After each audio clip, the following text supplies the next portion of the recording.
আসসালামু আলাইকুম, কেমন আছো তোমরা সবাই? আচ্ছা, আমরা তো সলভ করাচ্ছি প্রশ্ন। এই প্রশ্নগুলো থেকে আমি প্রতিবারই দেখি যে মেডিকেল ভর্তি পরীক্ষার কোশ্চেন অনুশীলন এমসিকিউ থেকে কমন পড়ে যাচ্ছে। মানে সলভ যখন রেডি করি তখন দেখা যায় যে এই কোশ্চেনটা আসছিল, মনে হয় এটা ছিল এই বছরের প্রশ্নতে, এরকম একটা ব্যাপার আসে। তো সেক্ষেত্রে অনুশীলনে 3টা রাইটার আমরা ধরেছি। এই 3টা রাইটার অনুশীলনী অবশ্যই সলভ করে যেতে হবে জুলজির ক্ষেত্রে। আজকে আমরা 5 নম্বর অধ্যায় সলভ করাচ্ছি। আমাদের চ্যাপ্টারটার নাম হচ্ছে বজ্র ও নিষ্কাশন, সরি আমাদের শ্বসন। আজকে চ্যাপ্টারের নাম হচ্ছে শ্বসন। তাজমল স্যারের বইতে কি আছে দেখো, রক্তে হিম ও গ্লোবিনের অনুপাত কত? রক্তে হিম আর গ্লোবিনের, রক্তে আছে কত? হিমোগ্লোবিন আছে, তাই না? রক্তে হিমোগ্লোবিন আছে, হিমোগ্লোবিন। তো এই হিম আর গ্লোবিনের অনুপাত কত? হিমের অনুপাত যদি 1 হয়, গ্লোবিনের অনুপাত হচ্ছে 25, তাহলে আমাদের অনুপাত কত হবে বলো তো? রক্তে হিম ও গ্লোবিনের অনুপাত কত? রক্তে হিম ও গ্লোবিনের অনুপাত হচ্ছে 1:25। রক্তে হিম আর গ্লোবিনের অনুপাত হচ্ছে 1:25। কোনটি বহিঃশ্বসনের বৈশিষ্ট্য? বহিঃশ্বসনের বৈশিষ্ট্য, এনজাইম গুরুত্বপূর্ণ ভূমিকা পালন করে, ফুসফুসের অভ্যন্তরে সংঘটিত হয়, পানি ও কার্বন ডাইঅক্সাইড তৈরি হয়, শক্তি উৎপন্ন হয়। আচ্ছা, বহিঃশ্বসনের বৈশিষ্ট্যের মধ্যে আসলে কার্বন ডাইঅক্সাইড আর অক্সিজেন তৈরি হয় না, কার্বন ডাইঅক্সাইড আর অক্সিজেনের বিনিময় ঘটে। আর এনজাইমের গুরুত্বপূর্ণ ভূমিকা আছে আমাদের অন্তঃশ্বসনে। বহিঃশ্বসনে এনজাইম লাগে না, বহিঃশ্বসনে কোনো শক্তি উৎপন্ন হয় না। তাহলে যদি 3টা কাটা হয়ে যায় তাহলে আমাদের হাতে থাকে যেটা, সেটাই অ্যান্সার, অর্থাৎ ফুসফুসের অভ্যন্তরেই সংঘটিত হয়। আচ্ছা, যদিও নাম তার বহিঃশ্বসন, কিন্তু সংগঠনটা ফুসফুসের অভ্যন্তরেই হয়। আর তারপরে কি আছে, প্রতি 100 মিলিলিটার রক্তে কতটুকু অক্সিজেন ভৌত দ্রবণ রূপে পরিবাহিত হয়? এটা মেবি তোমাদের বইতে একদম হুবহু লাইনটা আছে, এটা হচ্ছে 0.2 হবে। হ্যাঁ, 3-এর অ্যান্সারটা তোমাদের বইতে আছে, লাইন আজমল স্যারের বই থেকেই তোলা এটা। ফুসফুসের দ্বিস্তরী আবরণের ভেতরের পর্দার নাম কি? ভিতরে মানেই ভিসেরাল। ভিতরে মানেই কি বলো তো? ভিতরে মানে কি? ভিতরে মানেই ভিসেরাল, ভিতরে মানেই ভিসেরাল, ভিতরে মানেই ভিসেরাল, এটা মনে রাখবো, ভি ভি। আর বাইরে বা প্রাচীরে বললে, প্রাচীরে বললে হবে প্যারাইটাল, ভিতরে বললে ভিসেরাল। তাহলে আমরা দেখতে পাচ্ছি ভিসেরাল প্লুরা। আমাদের ফুসফুসের আবরণের নাম হচ্ছে প্লুরা। প্লুরাকে আমরা 2 ভাগে ভাগ করতে পারি, একটা হচ্ছে প্যারাইটাল স্তর আর একটা হচ্ছে ভিসেরাল স্তর। ভিসেরাল স্তরটা ভেতরে ঘটে, ভিসেরাল স্তরটা ভেতরে থাকে, প্যারাইটাল স্তরটা বাইরে থাকে। এই ভিসেরাল স্তর আর প্যারাইটাল স্তরের মাঝামাঝিতে একটা ফ্লুইড থাকে, তরল পদার্থ থাকে। এই তরল পদার্থটার নাম কি তোমরা কমেন্ট করে জানাবা। আমাদের প্লুরা হচ্ছে ফুসফুসের আবরণ। এই প্লুরার বাইরের দিকে একটা আবরণ প্যারাইটাল স্তর, ভিতরের দিকে ভিসেরাল স্তর। এই প্যারাইটাল আর ভিসেরালের মাঝামাঝিতে একটা ফ্লুইড থাকে, এই ফ্লুইডটার নাম কি ফ্লুইড? এই ফ্লুইডটার নাম কি ফ্লুইড বলো তো সবাই একটু। আর তোমরা যারা লাইভে প্রেজেন্ট আছো তারা লাইভে একটা লাইক দিয়ে দাও তো, তাহলে আমি বুঝবো যে কজন প্রেজেন্ট আছে লাইভে। আর তোমরা আমাকে বলো যে ফ্লুইডটা থাকে, ফ্লুইডটার নাম হচ্ছে সেরাস ফ্লুইড, তাই না?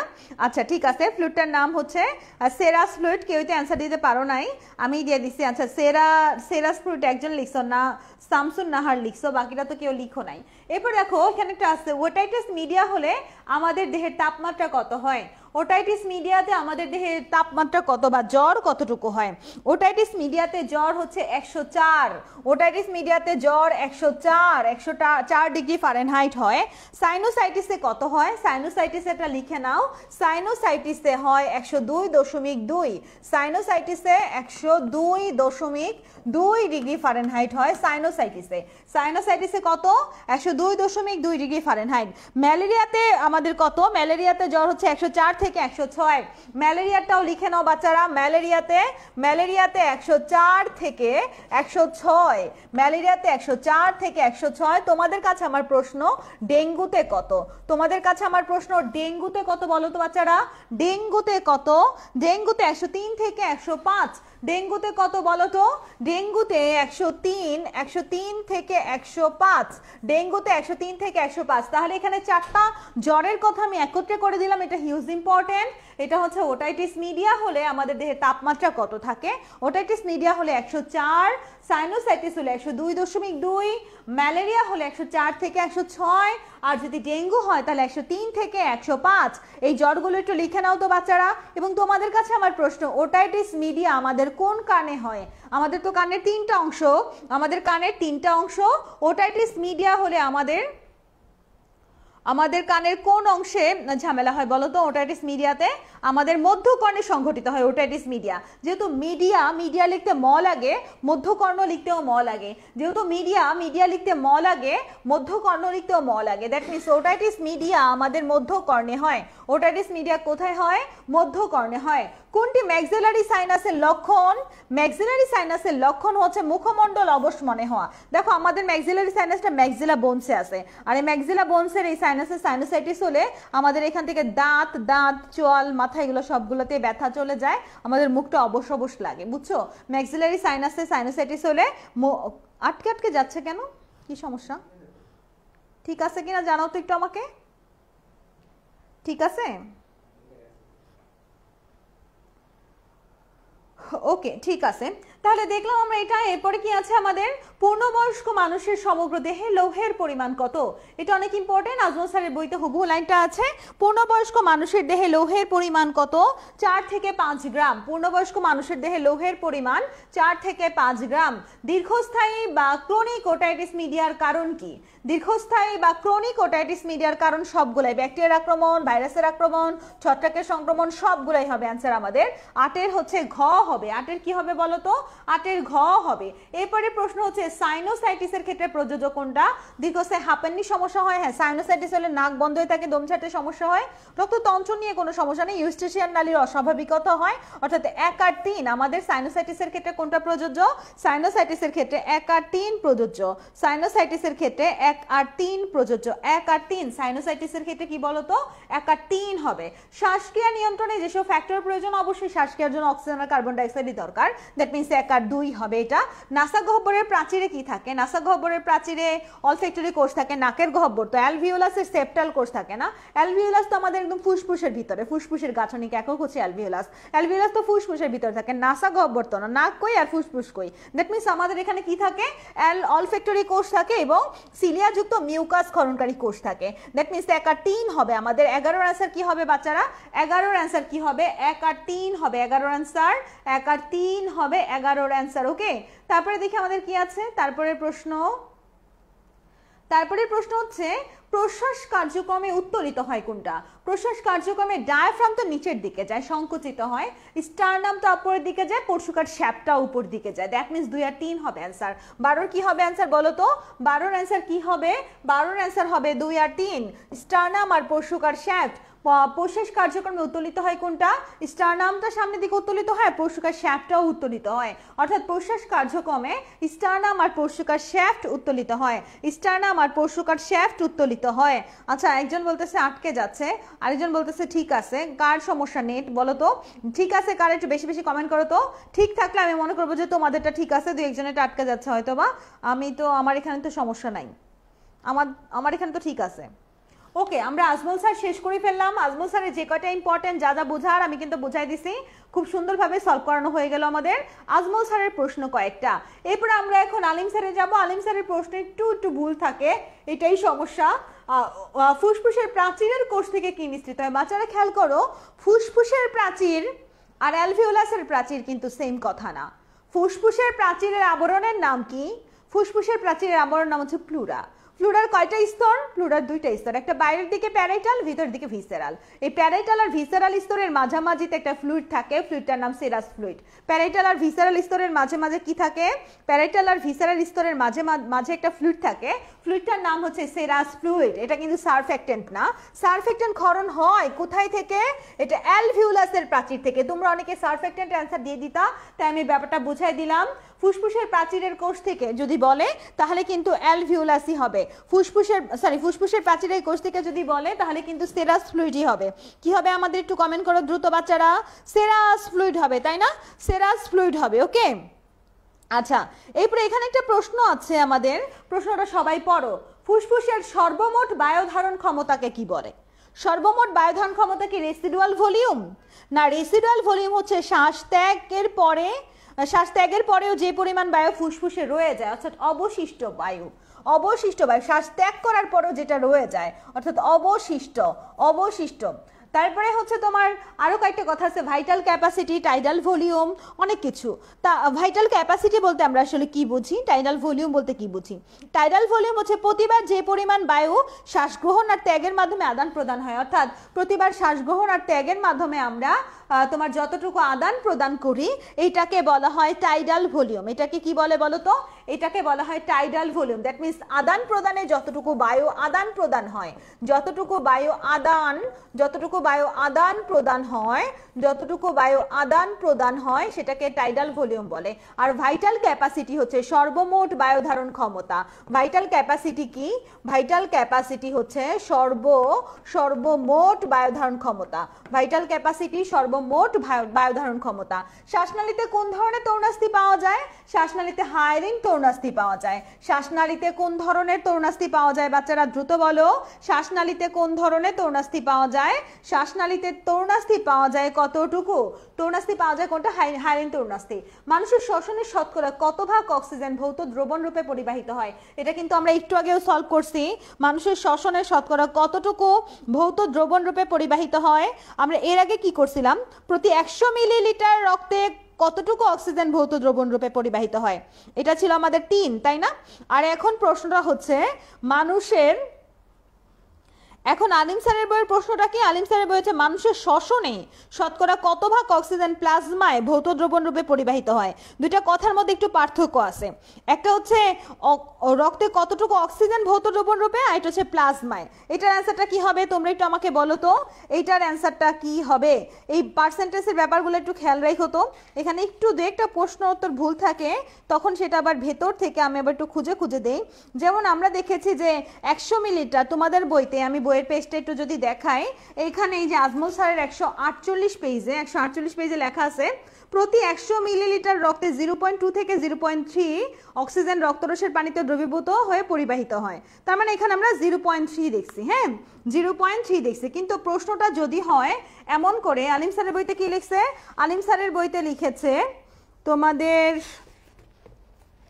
আলিম স্যারের বইয়ের প্রশ্ন, ওয়েট এক মিনিট, মানুষের শ্বসনের শতকরা কত ভাগ অক্সিজেন প্লাজমায় দ্রবীভূত হয়? এখানে অ্যান্সার হচ্ছে গ দেওয়া। রক্তরসে খুবই কম অক্সিজেন দ্রবীভূত হয়, প্রায় 2% অক্সিজেন দ্রবীভূত হয়, 2%। হ্যাঁ, এটা অ্যান্সারটা কি হবে বলো তো?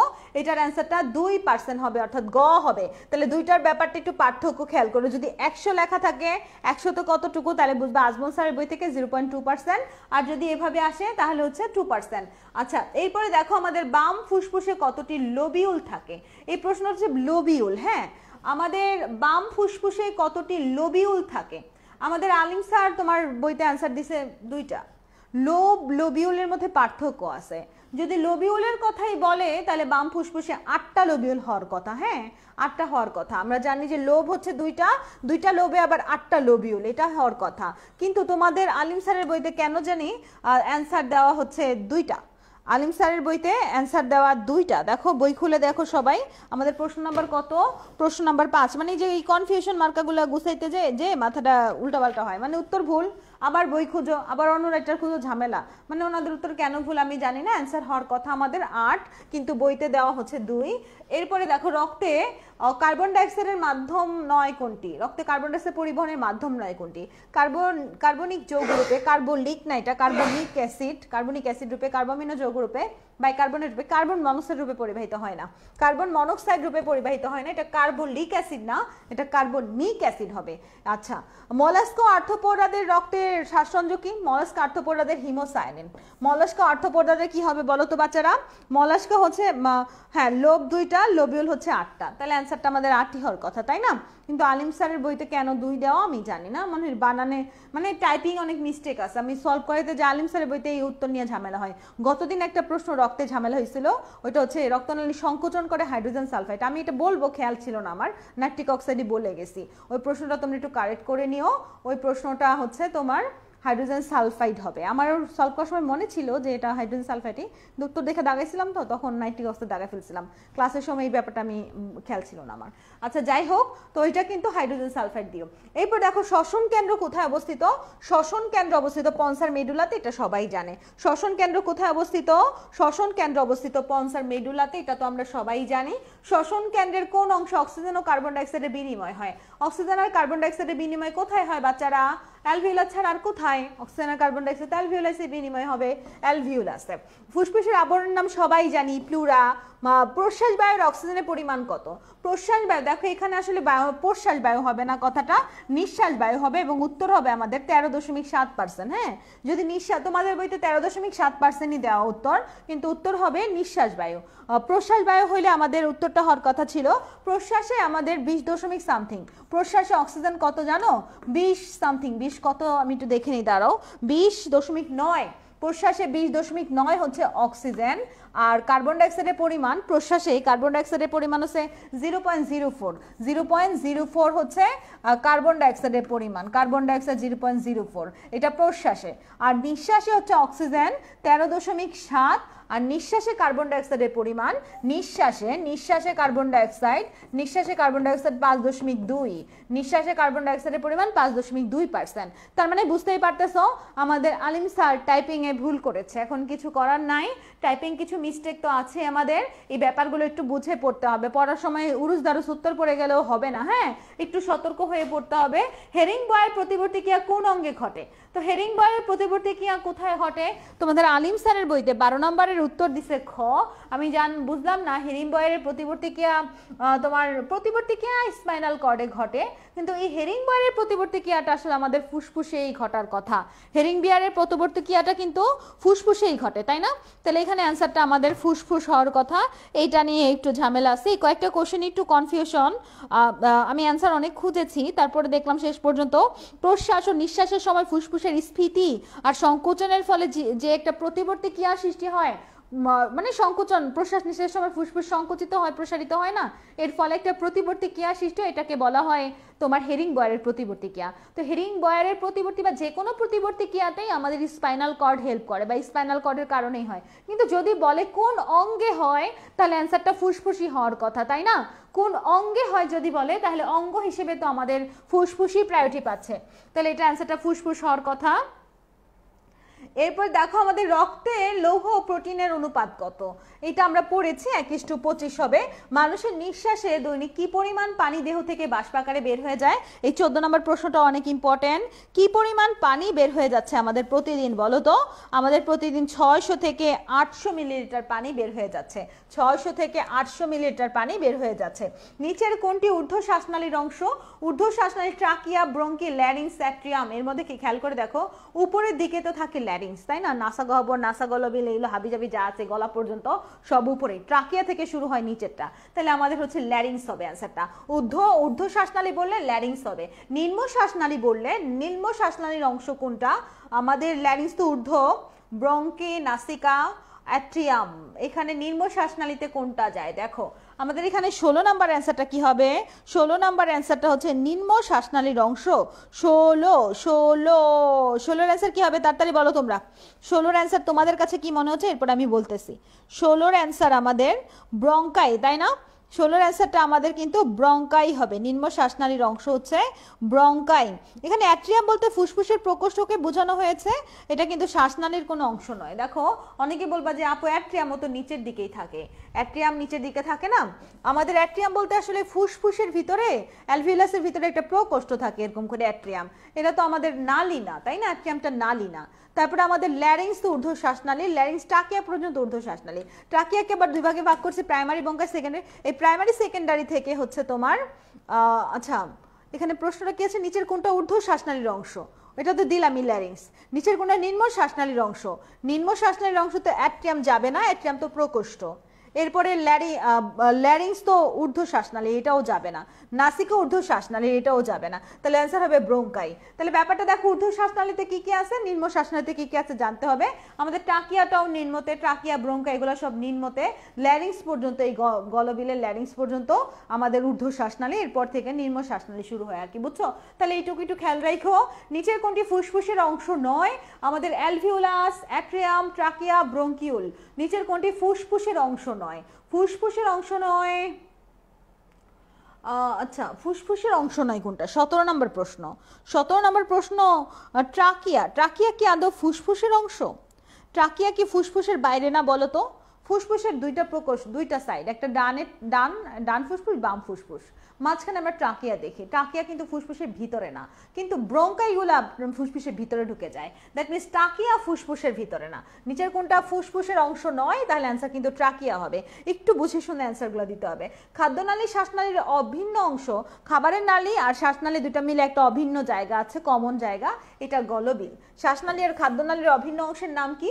গলবিল। দেখো মানুষের শ্বসন তন্ত্রের ষড়যন্ত্রে কয়টা ভোকাল কর্ড থাকে? ভোকাল কর্ড মানে ষড়রজ্জু, ষড়রজ্জুর সংখ্যা 6টা, ভোকাল কর্ডের সংখ্যা 6টা, এটা বোর্ডেও আসছে। ভোকাল কর্ডের সংখ্যা কয়টা? ভোকাল কর্ডের সংখ্যা হচ্ছে 6টা, ভোকাল কর্ডের সংখ্যা হচ্ছে 6টা, ঠিক আছে? এরপর দেখো মানুষের শ্বসনতন্ত্রের কোন অংশে অ্যাডামস অ্যাপেল থাকে? অ্যাডামস অ্যাপেল কোথায় থাকে বাচ্চারা? ষড়যন্ত্রে অ্যাডামস অ্যাপেল থাকে, ষড়যন্ত্রে অ্যাডামস অ্যাপেল থাকে। অ্যাডামস অ্যাপেল কোথায় থাকে? অ্যাডামস অ্যাপেল থাকে ষড়যন্ত্রে, ষড়যন্ত্রে। কোন পর্দা দ্বারা ফুসফুস উদরগহ্বর হতে আলাদা থাকে? ফুসফুস আর উদরগহ্বর আর বক্ষগহ্বর থেকে আলাদা থাকে ডায়াফ্রাম দ্বারা। ফুসফুস উদরগহ্বর আর বক্ষগহ্বর থেকে আলাদা থাকে কোনটা দিয়ে? ফুসফুস উদরগহ্বর আর বক্ষগহ্বর থেকে আলাদা থাকে ডায়াফ্রাম দিয়ে। একজন সুস্থ মানুষের দুটি ফুসফুসের ওজন কত? একজন সুস্থ মানুষের দুইটা ফুসফুসের ওজন কত? দুইটা ফুসফুসের ওজন হচ্ছে 2.9 পাউন্ড। একজন সুস্থ মানুষের দুইটা ফুসফুসের ওজন কত? তোমাদের রিফাত ভাই বলতেছে বাংলা নামগুলো একদম বিদ ঘুটে। দেখো ও কিন্তু বাংলা পড়েই চান্স পাইছে, এখন মেডিকেলে পড়ে না, এখন বাংলা ভুলে গেছে, এই এখন ইংলিশে পড়ে, তাই বাংলার ভাল লাগতেছে না তোমাদের রিফাত ভাইয়া। আচ্ছা তোমরাও কয়দিন পরে এমন চান্স পাওয়ার পরে বলবা ধরো আজমল স্যারের বইতে সব বাংলা ছিল, ভাল লাগে না, এখন ইংলিশে খুব ভালো পড়তেছে, ইংলিশেই শান্তি। আসলে মেডিকেল সায়েন্সটা ইংলিশেই শান্তি। হ্যাঁ ষড়যন্ত্র নয়, ষড়যন্ত্র। আসলে ষড়যন্ত্র আর ষড়যন্ত্রের মধ্যে পার্থক্য আছে। তোমরা বলো তো ষড়যন্ত্র আর ষড়যন্ত্রের মধ্যে কি পার্থক্য আছে? দেখি একটু বলো, ষড়যন্ত্র আর ষড়যন্ত্র মধ্যে কি পার্থক্য আছে একটু জানাও। ওকে, এরপর দেখো আমাদের এখানে আছে কত বয়সে মানব ভ্রূণের ফুসফুসে পালমোনারি সারফেক্টেন্ট পাওয়া যায়? 23 সপ্তাহে। 23 সপ্তাহে সারফেক্টেন্ট ক্ষরণ শুরু হয় এবং 23 সপ্তাহের পরে 24 সপ্তাহে একটা স্বাধীন অস্তিত্বের অধিকারী বলে গণ্য করা হয়। এর আগে স্বাধীন অস্তিত্বের অধিকারী বলে গণ্য করা হয় না। এর আগে অ্যাবর্শনের রুলস আছে, অনেক জায়গায় রুলস করা থাকে যে এর আগে অ্যাবর্শন করা যাবে, এরপরে করলে সেটা একটা হত্যা বলে কাউন্ট করা হবে। পূর্ণবয়স্ক একজন সুস্থ মানুষের দুটি ফুসফুসে কি পরিমাণ অ্যালভিওলাই থাকে? বয়স্ক মানুষের দুইটা ফুসফুসে কি পরিমাণ অ্যালভিওলাই থাকে? 480 মিলিয়ন অ্যালভিওলাই থাকে, 480 মিলিয়ন অ্যালভিওলাই থাকে। মানুষের প্রশ্বাস বায়ুতে অক্সিজেন ও কার্বন ডাইঅক্সাইডের পরিমাণ শতকরা কত? প্রশ্বাসে তো আমরা একটু আগেই পড়েছি, আগে 20.9 ও 0.04%। শুরুতে কিন্তু প্রশ্বাসে 13.7 কি যেন একটা দেখলাম না, ওটা এডিট করে নিঃশ্বাস করে দিও, কিন্তু ও টাইপে ভুল হয়েছে আর কি। আচ্ছা যাই হোক, এরপরে আমরা বহুপদী সমাপ্তিতে চলে যাই। শ্বসনতন্ত্রের কাজ রক্তের পিএইচ নিয়ন্ত্রণ করা, দেহের হোমিওস্ট্যাসিস রক্ষা করা, বায়ু হতে অক্সিজেন গ্রহণ। 26-এর অ্যান্সারটা কি হবে? 26-এর অ্যান্সারটা ঘ হবে, 26-এর অ্যান্সারটা ঘ হবে, ঘ। ওকে, অ্যালভিওলাসের প্রাচীরের জন্য প্রযোজ্য কোনটা? অ্যালভিওলাসের প্রাচীরের জন্য প্রযোজ্য কোনটা? অ্যালভিওলাসের প্রাচীরের জন্য প্রযোজ্য স্কোয়ামাস এপিথেলিয়াল কোষে গঠিত, সারফেক্টেন্ট ক্ষরণ করে। ইলাস্টিন নিয়ে গঠিত না, এই প্রথম দুইটাই হবে, স্কোয়ামাস এপিথেলিয়াল কোষ আর সারফেক্টেন্ট ক্ষরণ করে। নিঃশ্বাস ও প্রশ্বাস কাজে অংশগ্রহণকারী পেশি কোনটা? নিঃশ্বাস আর প্রশ্বাস কাজে অংশগ্রহণকারী ডায়াফ্রাম আর ইন্টারকোস্টাল পেশি নিঃশ্বাস আর প্রশ্বাসে অংশগ্রহণ করে। ডায়াফ্রাম আর ইন্টারকোস্টাল পেশি নিঃশ্বাস আর প্রশ্বাসে অংশগ্রহণ করে। এরপরে দেখো শ্বাসক্রিয়ার সাথে জড়িত আমরা আজমল স্যারে পড়েছি নিউমোট্যাক্সিক আর অ্যানিউস্টিক, কিন্তু আলিম স্যারের বইতে আমি প্রি বটিঞ্জার কমপ্লেক্সও দেখেছি, খুঁজে আসলাম একটু আগেই যে একদম কোন জায়গায় আছে কথাটা। এটাও তোমার জড়িত, এই কথাটাও লেখা আছে আলিম স্যারের বইতে। তাহলে এখানে তিনোটাই হবে। এখানে অ্যান্সার কি হবে বলো তো? এখানে অ্যান্সার কিন্তু তিনোটাই তাই হবে। আচ্ছা, তোমাদের পড়ার জন্য আমি কি করি জানো, তোমাদের দেখাই, তোমাদের ক্লাসের আগে আমি কিভাবে আসি ক্লাসে, তার একটা একটু মডেল করে দেখাই তোমাদের যে আমি কিভাবে ক্লাসে আসি। ক্লাসে আসার আগে এই যে এমন করে বইগুলো নিয়ে তারপরে আসি। দেখো তো কতগুলো বই আছে এখানে, এখানে কিন্তু আমার 4টা বই আছে। এই যে 4টা বই গবেষণা করি, তারপরে অ্যান্সার বের করি, তারপর ক্লাস নেই। তোমরা অনেকে ভাববা যে আপু আসে টাস টাস খালি অ্যান্সারগুলো দাগায়, ব্যাপারগুলো এরকম না। এখানে আমাদের কি কার কার বই আছে, আজমল স্যার, আলিম স্যার আর হচ্ছে মাজেদা ম্যাম, এবং আমার যে অনুশীলন এমসিকিউ সলভের ব্যাখ্যা সহ বইটা আছে হোয়াইট অ্যাপ্রন ব্যাচের, সেটা আছে। এবং আমরা যখন পড়াই তখন সব বই অ্যানালাইসিস করেই পড়াই। এবং তোমাদের জন্য অ্যান্টিবায়োটিক কোর্সে যে এক্সট্রাস বের করা হচ্ছে, এক্সট্রাস এক্সট্রা ইনফরমেশন কোনটা, সরি আমাদের এক্সট্রা যে ডোজ, এক্সট্রা ইনফরমেশন নিয়ে, সেই এক্সট্রা ডোজের যে ইনফরমেশনগুলো আছে, মানে এক্সট্রা ইনফরমেশনের সব কিন্তু এই যে এখান থেকে আমরা খুঁজে খুঁজে একদম বের করেছি। এই খুঁজে খুঁজে বের করতে যায় বইগুলো এখনো তোমাদের আলাম আছে, এটাই হচ্ছে মেইন কথা। আমরা বই ছিঁড়ে ছিঁড়ে ফেলি। দেখো কয়েকটা বই কয়দিন আগে একটা কিনেছি আর সেটাও ছিঁড়ে গেছে, ছিঁড়ে ফেলছি। প্রতি পাতায় পাতায় ছিঁড়ে ছিঁড়ে তোমাদের জন্য কাজ করতে হয়। আমাদের বাসায় অনেক বই আছে, তোমরা চাইলে এইসব বই নিয়ে যেতে পারে। দেখো মাজেদা ম্যাম একটা ছেঁড়া শেষ, মানে এগুলা মিলে আমাদের মূলত এক্সট্রা ডোজটা মেক করা হয়েছে। এই এক্সট্রা ডোজটা ভালো করে পড়বা তোমরা, ঠিক আছে? ওকে, এরপর দেখি আমাদের কি আছে। এরপরে আমাদের আছে হচ্ছে এরপরের প্রশ্ন, এই জায়গা আর দেখবো না, আমরা এবার মাজেদা ম্যাডামে চলে যাব। শ্বসন গ্যাস বিনিময়কে প্রভাবিত করে। শ্বসন গ্যাস বিনিময়কে হচ্ছে বিভিন্ন ধরনের এনজাইমের কার্যকারিতা, আচ্ছা তারপরে হচ্ছে অ্যালভিউলাস অক্সিজেন ও কার্বন ডাইঅক্সাইডের চাপ, শ্বসন আয়তন। এখানে আমাদের বলো তো কি হবে 30-এর অ্যান্সারটা কি হবে, দ্রুত একটু একবার বলে দাও, তাহলে আমরা আজমল স্যার থেকে মাজেদা ম্যাডাম, আলিম স্যার থেকে মাজেদা ম্যাডামে চলে যেতে পারি। আমাদের এখন আলিম স্যারের প্রশ্ন সলভ, শেষ প্রশ্ন এটা। তোমরা আমাকে একটু বলো আমাদের অ্যান্সারটা কি হবে। 2 আর 3 হবে। আমাদের অ্যান্সারটা কি হবে? আমাদের অ্যান্সারটা 2 আর 3 হবে। আমাদের অ্যান্সার 2 আর 3, অর্থাৎ আমাদের অ্যালভিউলাসে অক্সিজেন আর কার্বন ডাইঅক্সাইডের চাপ, শ্বসন ক্ষেত্রের আয়তন, এই দুইটা হচ্ছে গ্যাসের বিনিময়কে প্রভাবিত করে। আচ্ছা হ্যাঁ, আমার এটা মনে পড়ছিল, তোমরা একজন বলছিল না যে ওই যে আমার কিন্তু দোনোটা লাংস নাই, আমার কিন্তু দোনোটা লাংস নাই, বাবাই বলছে আবার ডাক্তারেও বলছে। এর মধ্য দিয়া আমার আবার কি জানো বিয়ে হয়েছে, 2টা বাচ্চা হয়েছে, এখন আমি ফুল সুস্থ। দেখছো না ভিডিওটা? ওই কথাটা আমার এই লাংস পড়ানোর সময় মনে হয়েছিল। আচ্ছা যাই হোক, তোমরা কিন্তু আমাদের তোমরা এই অ্যান্টিবায়োটিক কোর্সে ভর্তি হয়ে যাও। অ্যান্টিবায়োটিক কোর্সে 500 টাকার ভিতরে অনেক কিছু পাচ্ছ। এটার বাইরে আসলে এত ইজি একটা অফার মেডিকেল অর্ডিনিয়াম থেকে আর দেওয়া পসিবল না। শেষের দিকে আমরা এক্সাম ব্যাচে দেই, এবং আমাদের এখানে আমরা বেনিফিটের চিন্তা করি না। বারবারই বলতেছি, তোমার আসলে লস নাই, তুমি অনেক কিছু পাবা এখান থেকে। ওকে, ঠিক আছে, তারপর চলে যাই আমরা নিচের দিকে। আমাদের এখান থেকে আর কিছু দেখার দরকার নেই। তারপরে আমরা পরবর্তী প্রশ্নগুলো সলভ করব। পরবর্তী পেজে কি আছে, অনুশীলনী প্রশ্ন, কোনটি অ্যালভিওলাসের প্রাচীর থেকে ক্ষরণ হয়? এখন তোমরা অ্যান্সার দাও। একটু আগে আমরা বলছিলাম ফুসফুসের প্রাচীর, এখন কার প্রাচীর? একটু আগে বলছিলাম ফুসফুসের প্রাচীর। আচ্ছা, অনুশীলনী কবির স্যারের উপর সলভ চাও, দিব তো, আমি তো বলি নাই যে দিব না।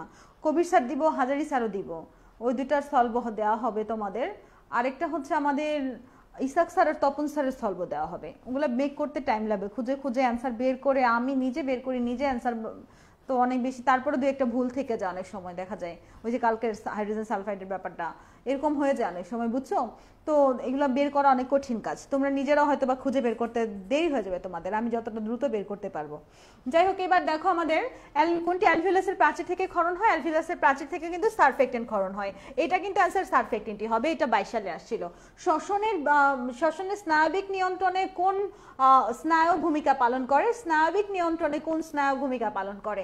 এটার অ্যান্সারটা কি দিবা বলো তো? 2 এর অ্যান্সারটা কি হবে বাচ্চারা? মাজেদা ম্যামে আসি আমরা এখন। 2 এর অ্যান্সার কি হবে? 2 এর অ্যান্সার কিন্তু ভ্যাগাস স্নায়ু হবে।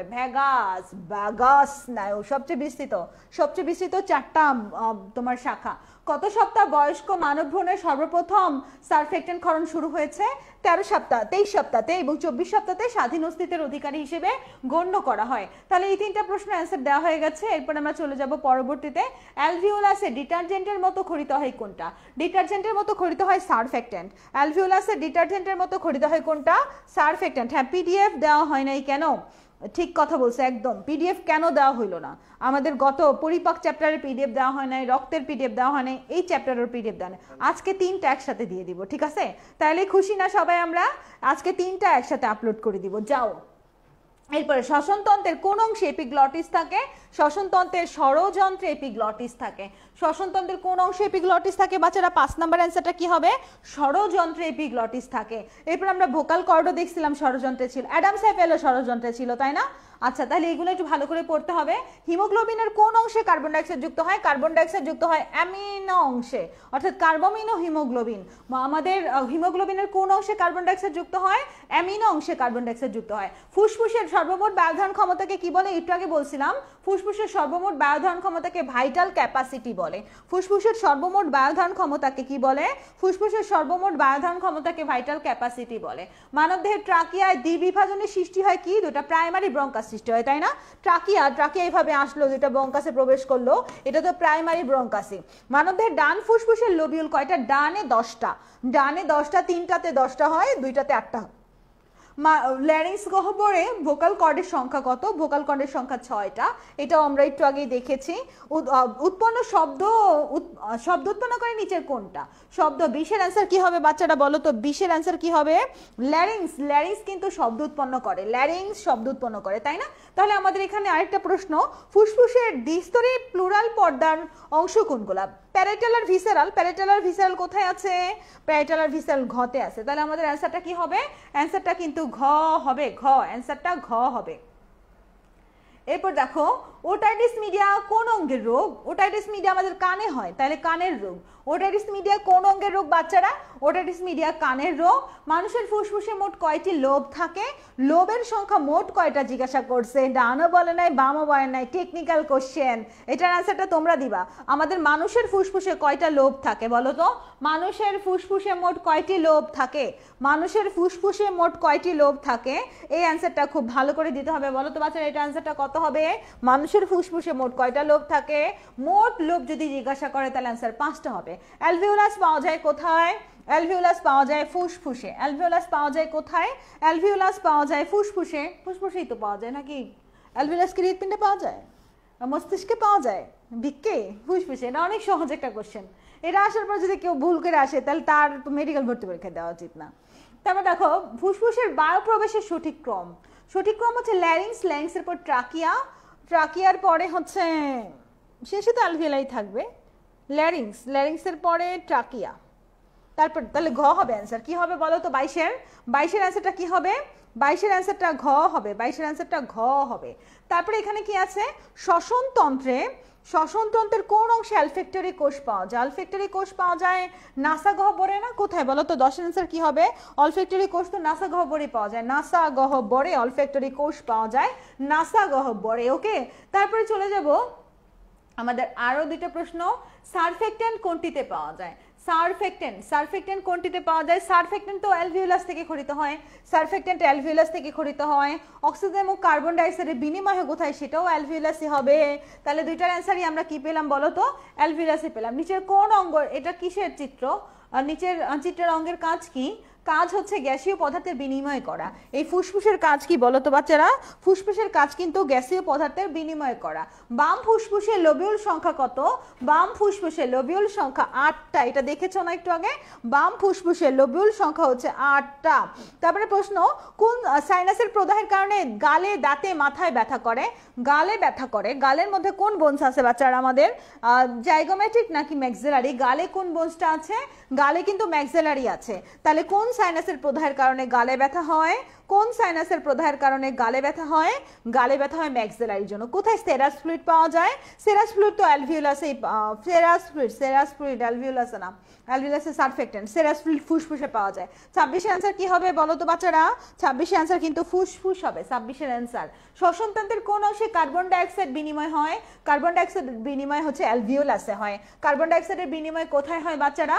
কার্বন ডাইঅক্সাইডের বিনিময় কিন্তু অ্যালভিওলাসেই হয়। কার্বন ডাইঅক্সাইডের বিনিময় কোথায় হয়? অ্যালভিওলাসে হয়। কোন রোগে অ্যালভিওলাস ফেটে ফুসফুসে ফাঁকা জায়গা সৃষ্টি হয়? এমফাইসেমাতে। এমফাইসেমাতে অ্যালভিওলাস ফেটে ফুসফুসে ফাঁকা জায়গা সৃষ্টি হয় এমফাইসেমাতে। নিচের কোন প্রবাহটি সঠিক? ট্রাকিয়া, ব্রঙ্কাই, ব্রঙ্কিউল, অ্যালভিওলার নালী, অ্যালভিওলার থরি, alveolus trachea, bronchi, bronchiole, alveolar নালী, অ্যালভিওলার, হ্যাঁ এটাই তো মনে হচ্ছে, এটাই ট্রাকিয়ার পরে ব্রঙ্কাই হবে, ট্রাকিয়ার পরে ব্রঙ্কাই হবে, ঠিক আছে। পূর্ণবয়স্ক মানুষের সমগ্র রক্তে কত গ্রাম লৌহ থাকে? 28 নম্বর প্রশ্নটা অনেক গুরুত্বপূর্ণ বাচ্চারা। 28-এর অ্যান্সার কত হবে? পূর্ণবয়স্ক মানুষের রক্তে কিন্তু 3 গ্রাম লৌহ থাকে। পূর্ণবয়স্ক মানুষের সমগ্র রক্তে কতটুকু লৌহ থাকে? পূর্ণবয়স্ক মানুষের সমগ্র রক্তে 3 গ্রাম লৌহ থাকে। তাহলে এটা দেখলাম, এখান থেকে আর কিছু দেখার দরকার নেই। এরপরে আমাদের প্রশ্ন, ডায়াফ্রামের ক্ষেত্রে কোনটা প্রযোজ্য? ডায়াফ্রাম বক্ষ আর উদরগহ্বরকে পৃথক রাখে, এটাই তো কথা, তাই না? ফ্রেনিক ধমনী রক্ত সরবরাহ করে ডায়াফ্রামের। 15-এর অ্যান্সার কি হবে? ফেনিক ধমনী না, ফ্রেনিক স্নায়ু। ফেনিক ধমনী নাকি ফ্রেনিক স্নায়ু? ফ্রেনিক স্নায়ু না, ফ্রেনিক স্নায়ু হবে। সকল মেরুদণ্ডী প্রাণীতে ডায়াফ্রাম থাকে? মেরুদণ্ডীতে না, সকল মামালিয়নে থাকে ডায়াফ্রাম। স্তন্যপায়ীতে থাকে। মেরুদণ্ড থাকলেই যে থাকবে তাদের তেমন না, মাসে তো থাকে না। বক্ষ দৈর্ঘ্য কেটেই শ্বসনের ভূমিকা আছে, নাই না? তাহলে অ্যান্সার হচ্ছে ক্ষয়ই হবে। অ্যান্সার কি হবে? অ্যান্সার কিন্তু ক্ষয়ই হবে আমাদের, তাই না? তারপরে চিহ্নিত অংশটা কি বোঝাচ্ছে? এ বহিঃশ্বসন। বহিঃশ্বসনে তো আমাদের কার্বন ডাইঅক্সাইড অক্সিজেনের ব্যাপনই ঘটে, কার্বন ডাইঅক্সাইডের বিনিময় ঘটে মূলত। ব্যাপন মানে বিনিময়। বহিঃশ্বসনের একটাই কাজ, কার্বন ডাইঅক্সাইড আর অক্সিজেনের বিনিময় ঘটা। অন্তঃশ্বসনের ক্ষেত্রে যদি বি বলতো, বি এর ক্ষেত্রে স্থিতিশক্তি তাপ শক্তিতে রূপান্তরিত হয়, জারণ প্রক্রিয়া হয়। বি এর ক্ষেত্রে দুইটা হইতো, কিন্তু এ যদি বলছে তাহলে আমাদের হচ্ছে অক্সিজেন আর কার্বন ডাইঅক্সাইডের ব্যাপন বা বিনিময়, অক্সিজেন ও কার্বন ডাইঅক্সাইডের ব্যাপন বা বিনিময়, ঠিক আছে? তাহলে অ্যান্সারগুলো পারবো না আমরা? হ্যাঁ অ্যান্সারগুলো পারবো, এখান থেকে আর কিছু আমাদের দেখা লাগবে না। এরপর আমাদের আরেকটা প্রশ্ন, যে আবরণটা ফুসফুসকে ঘিরে রাখে তাকে আমরা কি বলবো? ফুসফুসকে ঘিরে রাখে প্লুরা। ফুসফুসকে ঘিরে রাখে প্লুরা। ভোকাল কর্ড শ্বাসতন্ত্রের কোন অংশে পাওয়া যায়? ভোকাল কর্ড ল্যারিংসে পাওয়া যায়, ল্যারিংস। ভোকাল কর্ড ল্যারিংসে পাওয়া যায়। অধিক ধূমপানের ফলে সৃষ্ট রোগ কোনটা? অধিক ধূমপানের ফলে কি হয়? এমফাইসেমা হওয়ার সম্ভাবনাই তো বেশি। অধিক ধূমপানের ফলে কি হয় বাচ্চারা বলতে হবে? অধিক ধূমপানের ফলে কি হয়? অধিক ধূমপান না, ব্রঙ্কাইটিস হয়, ব্রঙ্কাইটিস। অধিক ধূমপানের ফলে ব্রঙ্কাইটিস হয়। তোমার হচ্ছে মেডিসিনের ভাইবাতে ব্রঙ্কাইটিসের পেশেন্ট পড়ছিল, তো উনি মহিলা ছিল, যদি আমি সিওপিডি ভাবছিলাম, পরে দেখলাম যে ওনার ব্রঙ্কাইটিস কেন, পরে উনি নাকি চুলায় রান্না করে, ধোয়ার ব্যাপারটা আসছে ওনার জন্য, পরবর্তীতে ব্রঙ্কাইটিসে ডায়াগনোসিস হয়েছিল। তো আমার মনে আছে মহিলার কথা। তবে সিগারেটের ধোঁয়াতেও হয়, মানে ধোঁয়া রিলেটেড কিছুতেই হয়। সিগারেটের ধোঁয়াতেও হতে পারে, ধোঁয়া রিলেটেড কিছুতেও হতে পারে। মানুষের শ্বসনে শতকরা কত ভাগ অক্সিজেন প্লাজমায় বহিত দ্রবণ রূপে? শতকরা কত ভাগ প্লাজমায়? 33-এর অ্যান্সারটা কি হবে?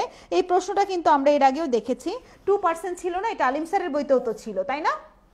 ওকে, এরপরে অ্যালভিওলাস কি? ফুসফুসের গঠন ও কার্যের একক। প্রাচীরে কোলাজেন তন্তু থাকে। জীবাণু ধ্বংস করে। তোমার 44 অ্যান্সারটা কি হবে? 44-এর অ্যান্সার তো সবই হবে, অ্যালভিওলাসের কাজ সবই, বুঝছো? জীবাণুও ধ্বংস করে অ্যালভিওলাস। সারফেক্টেন্ট তরলে পৃষ্ঠটান হ্রাস করে, কমিয়ে দেওয়া, হ্রাস করা একই কথা। 23 সপ্তাহ ভ্রূণে পাওয়া যায়। জীবাণু হ্রাস করে, সারফেক্টেন্টকে জীবাণু হ্রাস করে। 45-এ হ্যাঁ 45 সারফেক্টেন্টও জীবাণু হ্রাস করে। তাহলে 45-এর অ্যান্সার আমাদের ঘ হবে, 45 অ্যান্সারও ঘ হবে। ওকে, তারপরে আমরা এখান থেকে চলে যাচ্ছি নিচের দিকে, দেখি আমাদের আর কয়েকটা কোশ্চেন আছে। দুই সাইড একসাথে সলভ করলে মানে সুবিধা, তাড়াতাড়ি টানটানি কম করতে হয়, ক্লাস শেষ হয় দ্রুত। ফুসফুসের প্রদাহকে কি বলে? ফুসফুসের প্রদাহ, যেহেতু ফুসফুসের প্রদাহ বলছে, আমরা জানি যে কোনো প্রদাহতে টিস কথা থাকে। সাইনাসের প্রদাহ সাইনোসাইটিস, ফুসফুসের প্রদাহ হচ্ছে এখানে এমফাইসেমা নেওয়া হয়েছে অ্যান্সার। প্লুরার প্রদাহ হলে প্লুরাইসিস, এখানে এমফাইসেমাই হবে। সাইনোসাইটিসের আক্রান্ত স্থানগুলো তো সবই maxillary sinus, ethmoid sinus, spinal sinus, frontal সাইনাসও আছে, এখানে নাই যদিও আমাদের অ্যান্সার তিনটাই হবে। তারপরে বহিঃশ্বসন কয়টি পর্যায়ে সম্পন্ন হয়? 35 অ্যান্সার কি হবে? বহিঃশ্বসন দুইটা পর্যায়ে সম্পন্ন হয় বহিঃশ্বসন। এরপরে ডান ফুসফুসের লোবিউল কয়টা? ডানে তো 10টা, এটা তো রিপিট কোশ্চেন। শ্বসনে সহায়তা করে কোনটা?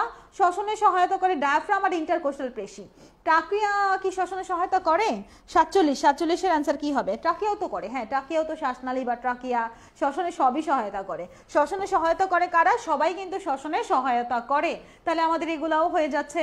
এরপরে অ্যালভিওলাসের শ্বসন কার্যে ভূমিকা পালন করে কে? অ্যালভিওলাসের শ্বসন কার্যে ভূমিকা পালন করে কে? স্কোয়ামাস, এপিথেলিয়াল কোষ, সেপ্টাল কোষ, কোলাজেন। 37-এর অ্যান্সারটা কি হবে? 37-এর অ্যান্সারটা কিন্তু ঘ হবে, ঘ। অ্যালভিওলাসের বৈশিষ্ট্য সারফেক্টেন্ট ক্ষরণ, আয়সাকার কোষে গঠিত, গ্যাসীয় বিনিময়। 48-এর বৈশিষ্ট্য কি বলতো? 48-এর বৈশিষ্ট্য 48-এর অ্যান্সার কি হবে? 48-এর অ্যান্সার তো আমার মনে হচ্ছে সবই অ্যালভিউলাস সারফেক্টেন্ট করোনা আইসিয়া কার এপিথেলিয়াম কোষ আছে গ্যাসীয় বিনিময় অক্সিজেন কার্বন সবই হবে বাচ্চারা, এখানে এটাও অ্যান্সার 48-এর সবই হবে।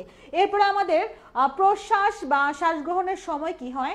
প্রশ্বাস বা শ্বাস গ্রহণের সময় ডায়াফ্রাম সংকুচিত হয়, ইন্টারকোস্টাল পেশি সংকুচিত হয়, বক্ষগহ্বরের আয়তন বাড়ে। ঠিক আছে, ডায়াফ্রামটা নিচের দিকে সংকুচিত হয়ে যায়, নিচের দিকে সংকুচিত হলে উপর বক্ষগহ্বরের আয়তন বেড়ে যায়। ঠিকই আছে। আচ্ছা, তারপর দেখো মানুষের শ্বসনতন্ত্র সংক্রান্ত রোগ, নিউমোনিয়া, লিউকেমিয়া, এমফাইসেমা। লিউকেমিয়া তো ব্লাডের রোগ তোমরা জানো, নিউমোনিয়া আর এমফাইসেমাই শ্বসন রিলেটেড, অর্থাৎ 1 আর 3 আমাদের 39-এর অ্যান্সার খ হবে, 1 আর 3 হবে। তারপর আমাদের কি আছে? প্রশ্বাস কার্যক্রমে উত্তোলিত হয় কোনটা? ডায়াফ্রাম তো উত্তোলিত হয় না, ডায়াফ্রাম নিচের দিকে নেমে যায় আসলে। হ্যাঁ, আমাদের স্টার্নাম আর পৌশুকার শ্যাফটে উত্তোলিত হয়, অ্যান্সার 40-এ 2 হবে, স্টার্নাম আর পৌশুকার শ্যাফটে উত্তোলিত হয়। আচ্ছা, রিদান বলছে শেখ হাসিনা ওয়াচিং, শেখ হাসিনা ক্লাস দেখলে দেখতে পারে, এখন তো ফ্রি আছে। বাংলাদেশে হালচাল কি? পরে দেখতেছে যে মেডিকেল অর্ডিনে তো একটা মেয়ে ক্লাস নেয়, উনি তো আবার নারী, তো উনি নারীদের সাপোর্ট করতে পারে আই থিঙ্ক, তো উনি বসে বসে ক্লাস দেখতে পারে। শেখ হাসিনা 48-এর বৈশিষ্ট্য 4 এবং 8 সংখ্যার সমন্বয়ে গঠিত। আচ্ছা আচ্ছা, ঠিক আছে, দেখছো তোমাদের রিদন ভাইয়ের তো বুদ্ধি আছে মাথায়। ওকে, আচ্ছা, আমাদের আর একটা প্রশ্ন আসছে, আমাদের ক্লাস আজকে খুব একটা বড় না। এরপর দেখো শ্বসনতন্ত্রের সহায়তাকারী স্নায়ু কোনটা? ভেগাস, ফ্রেনিক, ইন্টারকোস্টাল সবই তো দেখছিলাম। 41-এর অ্যান্সার কি হবে বাচ্চারা দ্রুত বলো? ভেগাস, ফ্রেনিক, ইন্টারকোস্টাল সবই হবে, সব স্নায়ু ছিল। কোন কোন স্নায়ু কাজ করে পরীক্ষা আসতে পারে, যে নিচের কোন স্নায়ু শ্বসনে ভূমিকা পালন করে না, শ্বসনে সহায়তা করে না, নিচের কোন স্নায়ু? অলফ্যাক্টরি, ভেগাস, ফ্রেনিক আর ইন্টারকোস্টাল। অলফ্যাক্টরি যদিও ঘ্রাণে সাহায্য করে কিন্তু শ্বসনে করে না, বুঝছো?